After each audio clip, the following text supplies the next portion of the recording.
бөтен барлыкны юктан бар итеп безне тәрбия кылучы, үзенең чиксез ризыкларын бирүче, безнең изгелекләребезне кабул итеп, хата кимчилекләребезне ярлыклаучы бер Аллаһ Хак Субханаху ва Тәаләгә бетмәс хәмд сәна мактауларыбыз булсын. Аның соңгы илчесе, сөйкле пәйгамбәребез Мөхәммәд Мустафа саллаллаху алейхи ва сәлләмгә күңелләребезнең түреннән чыккан салават шәрифәләр һәм сәламнар бирсен. Ассаламу алейкум ва рахматуллахи ва баракатуху. Хөрмәтле азиз дин кардәшләрем, җомга көнен зурлап Аллаһ Субханаху ва Тәаләнең әмерен үтим дип, гусл тәһарат алып, чиста матур киемнәр киеп килгән кардәшләр, инде җомга көне килде, әлхәмдүлилләh, һәм дә инде Аллаһ Субханаху ва Тәалә барчабызга да үзенең рәхмәтләреннән калдырмаса иде безне. Һәм Аллаһ Субханаху ва Тәалә безне кеше кылды, әлхәмдүлилләh. Һәм кешеләр барлыкка килгәннән бирле Аллаһ Тәалә җир йөзенә 124 мең тирәсе пәйгамбәр җибәргән. Аларның һәрберсе дә кешеләргә бер Аллаһка гыйбадат кылырга кирәклеген, үлем, барзак, җәннәт, җәһәннәм барлыгын исләренә төшереп торганнар. Сахабалар заманында сахабалар бер-берләренә исләренә төшерергә курыкмаганнар. Киресенчә, берәр галим янына барсалар, үзләренә берәр вага сөйләвен үтенгәннәр. Бүгенге көндә дә исләребезгә төшереп торучылар юк түгел. Аллаһка шөкер, әлхәмдүлилләh диябез. Һәр шәһәрдә, һәр авылда мәчет, мәдрәсәләр бар. Җомга сайын халык җыеп вага сөйләү мөмкинчелекләр бар. Караңгы төндә ястүгә дә кеше йокысыннан торганчы, иртәнге намазга да азан әйтү мөмкинчелекләр бар. Ягъни Аллаһ Субханаху ва Тәалә турында, дөрес яшәү турында да, җәһәннәм, җәннәт, җәһәннәм турында да, әлхәмдүлилләh, һәр вакыт исләребезгә төшереп торалар.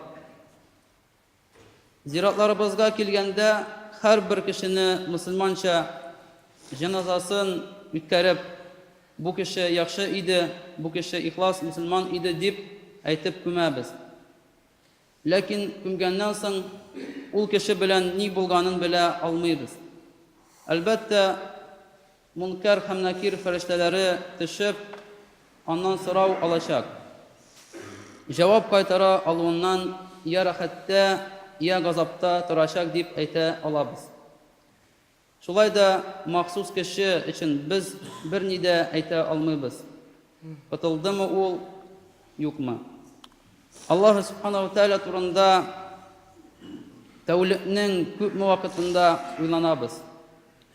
Көне буе торгач һәм ятканда, авырлык, яшатлык килгәндә 5 вакыт намаз вакытындамы?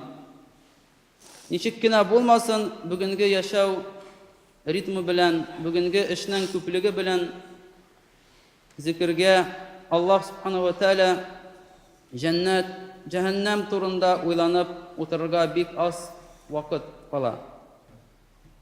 Нәфес булсынмы, шайтан булсынмы, икесе дә дөнья белән кызыктырып, ахиратны онтырырга тырышалар.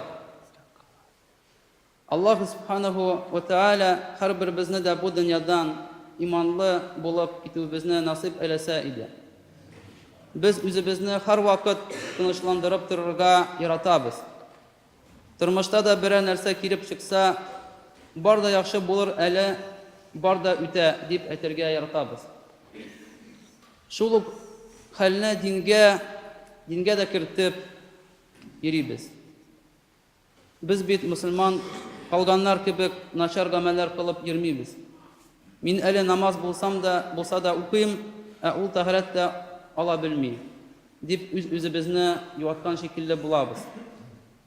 Менә шул вакытта кеше үзен куркынычсызлык астында дип уйлый башлый. Безнең күбебез үзен җәннәттә дип күз алдына китергәне бардыр. Әмма җәһәннәмдә дип үз алдына китереп караганыбыз бармы? Иртән торгач, кичкә кадәр яшәмәм дип уйлаган бармы? Шушы сорауларны бирергә кирәк. Ятканда иртән уянмам дип уйлаган бармы? Кыямәт көнендә гамәлләрем өчен җавап биргәнебезне үз алдына китереп караганыбыз бармы? Гамәл дәфтәребезне уң кулыбызга бирерләрме икән дип уйлаганыбыз бармы? Гамәл дәфтәребезне һәм дә инде мунафиклар белән бергә җәһәннәмгә тотып алмаслар микән дип уйлаган бармы? Шушы сораулар һәр мөселман кеше үзенә бирергә тиеш. Ни өчен без югары ахлак турында онытып барабыз соң? Мәчеткә килеп кергәч, кем таныш, шуның турында онытып барабыз соң, онытып торабыз. Һәм дә инде бер вакыт Пәйгамбәрбез алейхиссалату вассалам янына бер кеше килеп, ислам динендә иң хәерле гамәлләр нәрсә дип сорады. Пәйгамбәрбез алейхиссалату вассалам аңа иң хәерлесе мохтаҗларны ашатуың, таныш булган һәм таныш булмаганнарга сәлам бирүең дип җавап кайтарды. Инде ул Пәйгамбәрбезнең сүзләре һәм инде без нинди гамәлләребез өчен гамәл дәфтәрләребезне уң кулыбыз белән алырга телибез соң? Нинди гамәлләребез өчен, өметләребез өченме? Һәм дә инде Аллаһ Раббыбыз Куръан Кәримдә шундый сүзләр әйтә: "Ба'да аузу биллаһи минәш шайтанир раҗим. Бисмиллаһир рахманир рахим.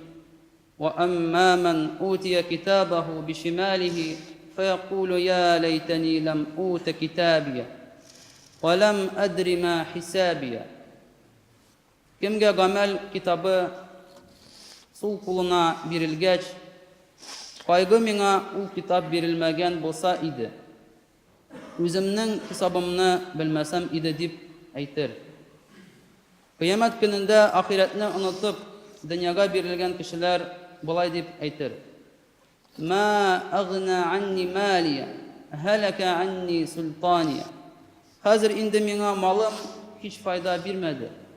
Инде минем бәйсезлегем ва көчем һәлак булды.